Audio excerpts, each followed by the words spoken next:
তখন ইসরায়েল সরাসরি ইউক্রেনের পাশে দাঁড়ালেও পশ্চিমাদের হুমকি ধমকি উপেক্ষা করে পুতিনের পাশে দাঁড়িয়েছিল ইরান। এবার ইরান ইসরায়েল সংঘাতে নিজের স্বার্থটাই প্রাধান্য দিচ্ছেন পুতিন। রুশ সংবাদ মাধ্যম তাসের প্রতিবেদন অনুযায়ী দ্বিপাক্ষিক চুক্তির ভিত্তিতে ইরানের পক্ষে রাশিয়া নিজেদের স্বার্থে কিছু ভূমিকা রাখলেও চূড়ান্ত পরিণতিতে পুতিন যে ইসরায়েলের পাশে থাকবেন সেই ইঙ্গিতই দিয়েছেন তিনি।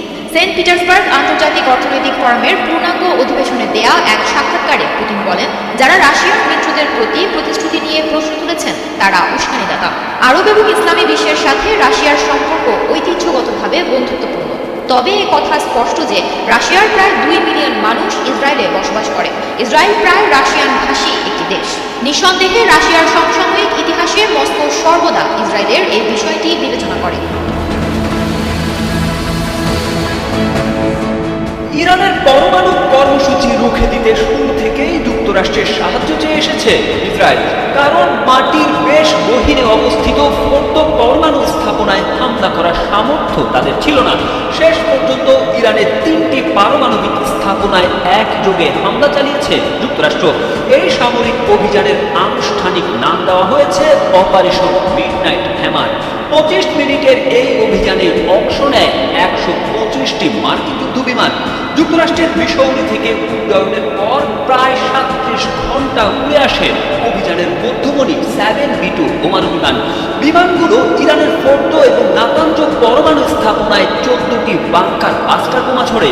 একই সময়ে ইস্পাহানে আরেকটি পরমাণু স্থাপনায় সাবমেরিন থেকে প্রায় 2 ডজন বোমা ক্ষেপণাস্ত্র নিক্ষেপ করেছে যুক্তরাষ্ট্র। সামরিক বিশ্লেষকরা জানিয়েছিলেন শুধু যুক্তরাষ্ট্রের B2 বিমান দিয়ে বাংকার বাস্টার ছুড়লে ফোর্দো পরমাণু স্থাপনার ক্ষতি সাধন করা সম্ভব। শেষ পর্যন্ত সেটাই করেছে যুক্তরাষ্ট্র। দেশটির উচ্চপদস্থ এক কর্মকর্তা জানিয়েছেন, এটাই যুক্তরাষ্ট্রের ইতিহাসে B2 বোমারু বিমান ব্যবহার করে পরিচালিত সবচেয়ে বড় অভিযান। অভিযানের পর একে অভাবনীয় সাফল্য বলে দাবি করেন মার্কিন প্রেসিডেন্ট ডোনাল্ড ট্রাম্প। মার্কিন প্রতিরক্ষা মন্ত্রী পিট হেগসেথও দাবি করেছেন, এই অভিযানের মাধ্যমে ইরানের পারমাণবিক কর্মসূচি ধ্বংস করা হয়েছে। সংঘাত না বাড়াতে ইরানের প্রতি আহ্বান জানিয়েছে জার্মানি, ফ্রান্স ও যুক্তরাজ্য। রোববার এক যৌথ বিবৃতি জারি করে তারা ইরানকে সতর্ক করে। তুর্কি সংবাদ মাধ্যম আনাদোলু এজেন্সির এক প্রতিবেদনে বিষয়টি জানানো হয়েছে। যুক্তরাষ্ট্রের পারমাণবিক স্থাপনায় হামলার পর এই অঞ্চলকে অস্থিতিশীল করতে পারে এমন কোনো পদক্ষেপ না নেওয়ার আহ্বান জানিয়েছে এই 3 দেশ। দেশগুলো বলছে এই অঞ্চলে অস্থিতিশীল করতে পারে এমন কোনো নতুন পদক্ষেপ না নিতে ইরানকে আহ্বান জানাচ্ছে তারা। যৌথ বিবৃতিটি ফোর্দো স্থাপনা সহ ইরানের পারমাণবিক সাইটগুলোতে যুক্তরাষ্ট্রের বাংকার ব্লাস্টার বোমা এবং ক্রুজ মিসাইল ব্যবহার করে হামলা চালানোর কয়েক ঘন্টা পর আসে। 3 দেশ পুনর্ব্যক্ত করেছে তারা উত্তেজনা কমাতে যৌথ কূটনৈতিক প্রচেষ্টা চালিয়ে যাবে এবং সংঘাত যাতে তীব্র না হয় তা নিশ্চিত করবে। তারা আরও উল্লেখ করেছে, ইরানকে তার পারমাণবিক কর্মসূচির সঙ্গে সম্পর্কিত সকল উদ্বেগ সমাধানের দিকে নিয়ে যাওয়া আলোচনায় অংশ নিতে আহ্বান তাদের। তারা সকল পক্ষের সঙ্গে সমন্বয় করে এই লক্ষ্যে অবদান রাখতে প্রস্তুত।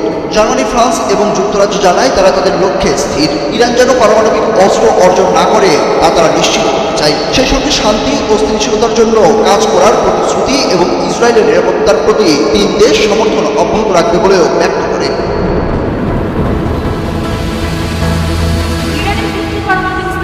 আমেরিকান যুদ্ধবিমান বোমা হামলা চালিয়েছে বলে রোববার নিশ্চিত করেছেন যুক্তরাষ্ট্রের প্রেসিডেন্ট ডোনাল্ড ট্রাম্প, যা ইরান ইসরায়েলের চলমান সংঘাতের মধ্যে উত্তেজনা কয়েক গুণ বাড়িয়ে দিয়েছে।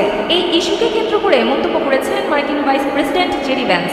তিনি বলেন, যুক্তরাষ্ট্র ইরানের সঙ্গে যুদ্ধে নয় বরং এর পারমাণবিক কর্মসূচির সঙ্গে যুদ্ধে রয়েছে। রোববার এক সাক্ষাৎকারে তিনি বলেন, প্রেসিডেন্ট ডোনাল্ড ট্রাম্পের নির্দেশে আমেরিকান হামলার ফলে এই কর্মসূচি অনেক দূর পিছিয়ে গেছে। রয়টার্স সূত্রে এ তথ্য জানা গেছে। ভ্যান্স এনবিসির meet the press with Kristen Welker শোতে দেওয়া সাক্ষাৎকারে বলেন, তারা ইরানের সঙ্গে যুদ্ধে নেই, ইরানের পারমাণবিক কর্মসূচির সঙ্গে যুদ্ধে রয়েছেন, যা ইরানিদের কর্মসূচিকে অনেক দূর পিছিয়ে দিয়েছে বলে মনে করেন তিনি।